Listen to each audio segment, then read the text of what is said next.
If your blood runs orange and blue, this is the pod for you. You're listening to Orange and Blue Bloods, hosted by EJ Stewart and Tommy Beer. Let's get to it, New York. Yep, Knicks win 101-97, take game one over the Cleveland Cavaliers. So after 2 days off, the Knicks and Cavs lock horns again for game two on Tuesday. The Knicks are trying to become just the 22nd team in NBA history to win the first two games on the road of a 2-2-1-1-1 series format.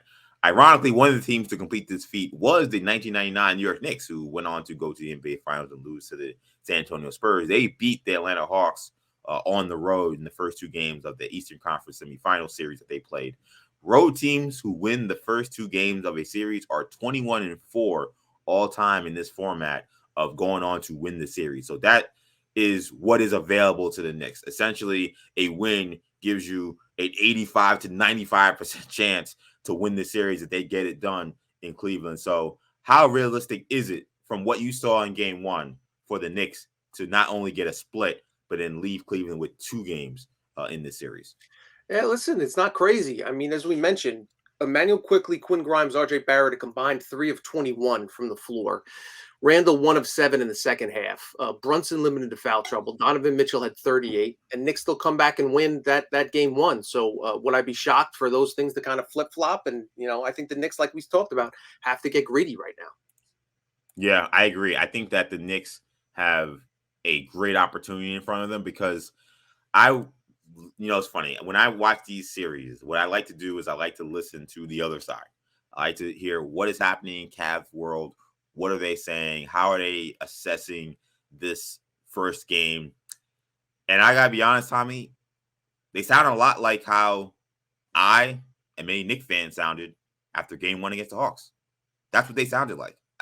It was a lot of, well, we got to get adjusted to the speed of the game. We got to get adjusted to the physicality. And, Brunson did that. Could he do that for 4 games? I mean, that was what the Knicks and I was saying after they lost game one to Trae Young and the Hawks. It was, can Trae Young keep playing like this? It was, the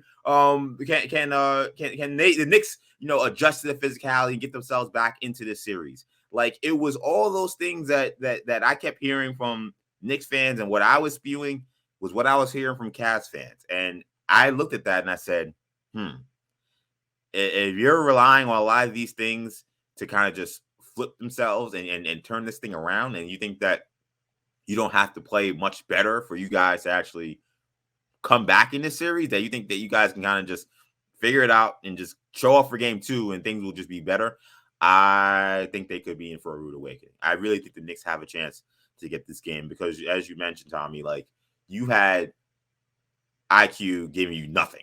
Essentially, I mean, not only did he give you nothing, he was really a minus. And with the turnovers he was having, again, he didn't seem in tune on either side of the ball. So you got nothing from IQ. RJ Barrett was able to give you some score, some assisting and some defense, but he couldn't give you any scoring. Jalen Brunson essentially did not play in the first half of this game. Julius Randle is coming off of an ankle injury, having not played basketball, at least in an NBA game, in 17 days. And that was the game you couldn't get. You couldn't get that game where you got Donovan Mitchell giving you a 38-point performance and a big second half. You couldn't get that win. That, to me, is a really rough sign for what the Knicks have in store for them. I'm assuming what the Cavs have in store for them. So I think that it is realistic that the Knicks could find a way to win game two. Now, I think that there are certain things that you probably don't want to happen in game one that you don't want to happen in game two in order for you guys to win. Like, I don't think you want to live with another 0 for 5 from IQ. I don't, Mitchell getting 38. I mean, we know he's a great player. You don't want him to average 38, so you probably want to get that number down just a little bit. So that is something that's going to be a problem.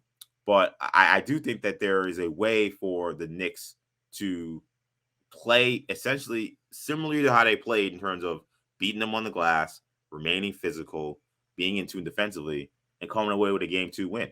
I don't see this high ceiling for Cleveland to play all that much better than we saw in game one. Maybe you get a better performance from Mobley, but I don't think you're getting much from that bench. That bench has been a problem for Cleveland all season. Karis LeVert, who Jackson Flickinger, who came on our show and talked about his struggles with his shot, especially off the dribble.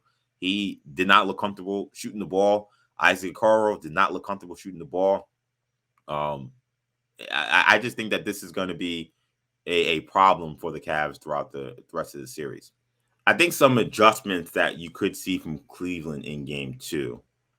I think one, the Cedi Osman strategy regarding him against Jalen Brunson one-on-one, I would expect that to be thrown completely out of the window, or at the very least, used much more minimally than it was in that game 1. And again, that seemed that, again, speaking about how much it reminded me of the Knicks losing to Atlanta in game 1 a couple years ago. That kind of reminded me of like the Frank Ntilikina coming in cold in that series to guard Trae Young in the biggest possession of the game. Like the Cedi Osman going up against Jalen Brunson in that situation. Osman, not known as a defender, not a good matchup for Jalen Brunson because of the lack of foot speed. He has some length, but Jalen Brunson seemed entirely comfortable just working him one-on-one. I don't expect that to be the case. If somehow they decide that Osman is still their best option down the stretch, they're going to send doubles. At least if they were smart, they're going to send doubles. Like that was probably the most surprising thing for me from game 1 in terms of a strategy standpoint from Cleveland. The way JB Bickerstaff talked about Brunson, talked about the Knicks prior to this series. After Jalen Brunson put up 48 points and beat them after that game a couple weeks ago, in the week leading up to the series, it felt like they were teasing that you could expect a lot of double teams. You could expect Jalen Brunson to be forced to get the ball out of his hands. And that was not the case. They tried to load up Donovan Mitchell in the pick and roll actions when they tried to go small, 1-2 or 1-3 pick and rolls to try to get a switch. Mitchell was staying in help and not really leaving until he absolutely had to. But there was not a strategy to say we need to get the ball completely out of Jalen Brunson's hands. I think that will probably be the first adjustment you see from Cleveland. If it's not in the first half, I think you almost definitely could expect it in the fourth quarter that on pick and roll situations or in situations where they're isolated, I think you'll see them run 2 guys at Jalen Brunson. I think one of the things you also could see as well is a change to the rotation on that bench, because again, they got absolutely nothing from that bench. You got 0 from Ricky Rubio, 3 points from LeVert. He's going to play. Nothing they can do about that. But Dean Wade gave you 2 points. So maybe Danny Green gets some time. Danny Green, not the defender he used to be, not maybe this doesn't have the same legs he used to have, but maybe he makes a run at them and he gives them some minutes. Maybe he's a guy that can chase around Brunson for a little bit. Maybe Lamar Stevens may be a guy. He's another defender that maybe they'll try to run at Brunson, guy with a little bit of length. I don't think either of those guys are great matchups, but the minutes they got from Rubio and Dean Wade were a disaster. I mean, Dean Wade was a -14. Rubio was a -9. He had 2 turnovers in 6 minutes. So I expect there to be some shuffling on the Cavs bench. I expect there to be a much different strategy when it comes to guarding Jalen Brunson. And I think it's a little bit scary hours for Cleveland. It's a little bit of scary hours for Cleveland because to get that kind of game from Donovan Mitchell and you still couldn't win, even though the Knicks had really poor performances from guys that I just don't think you could expect to see those performances throughout this series. Like maybe 1 for 7 from LeVert is like, I think he'll have better games than that, but I don't know how much better Isaac Okoro was playing. He had 6 points and 1 for 6 from the field, 0 for 4 from 3. I mean, he's not a scorer. So that's what you're going to get from him. Rubio is clearly not 100%. So I think that what you saw from him is probably what you're going to get from him in this series. Dean Wade is not going to be a factor in this series. They actually got a good game from Cedi Osman, besides the fact that he couldn't guard Brunson. He gave his best effort, and he did hit 2 threes. He had 9 points. He played pretty well, and they found a way to lose that game. So I think the Knicks are in really good shape. So when it comes to making a pick for game 2, I think the Knicks are going to do it. I think the Knicks are going to get 2. I really do. I'm thinking about what I saw in game 1, and the Knicks, there are certain things that just kind of won't ever really leave. That's why I thought the Cavalier response to this game was very interesting, because they were talking about fixing things I don't think that they could fix. Like they say it will be more physical. I'm like, okay, I just don't think they're a more physical team than the Knicks. I mean, Evan Mobley's getting trucked under the basket on rebounding situations by Julius Randle and Mitchell Robinson.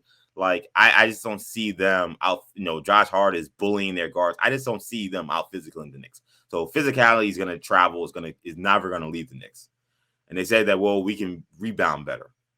You've been a bad rebounding team all season. I don't see rebounding all of a sudden say, well, we take away the Knicks rebounding, we'll win the game. I think the Knicks are going to out rebound them every game. And, J.D. Bickerstaff says, that they need to get a better spark from the bench. Your bench has been terrible all season. I don't think you're getting a great or much better performance from your bench. It was a series I had going 7, but after watching game 1, this looks a lot more like a 6 or 5 game series to me. It really does. So I think the Knicks are going to gain some confidence from that win. I don't think this is a Knicks team that's going to come in that's going to be kind of fine with just getting a split. I think he'll get a better game from Emmanuel quickly. I think the Knicks also get game 2, and they go up 2-0 coming back to New York. Now, the Knicks have not been a great home team, so I'm not saying necessarily that means it's a sweep. But, of course, if you get the first 2 games of the playoffs on the road, it definitely puts a sweep on the table. So we'll see what happens. Game 2, Tuesday night. Let me get the time here for you guys for that Knicks game 2. But man, I thought that of all the games we had this weekend, game 1, Knicks Cavs was one of the best we had, and there were plenty of really good ones. You had a really good one with the Clippers and Suns. You had a really good one out in Sacramento. So the Knicks Cavs put on a great performance in game 1 in terms of competition. We'll see what they do in game 2, but game 2 is 7:30 Eastern on TNT. So thanks for watching. If you enjoyed this video, please don't forget to give it a thumbs up and subscribe to our channel for more content like this. If you want to see more of our videos, be sure to check out our playlist and let us know what you think in the comments below. Also, don't forget to follow us on social media to stay up to date on our latest podcast ventures. Links will be in the descriptions. And as always, thanks for watching, and we will see you in our next video.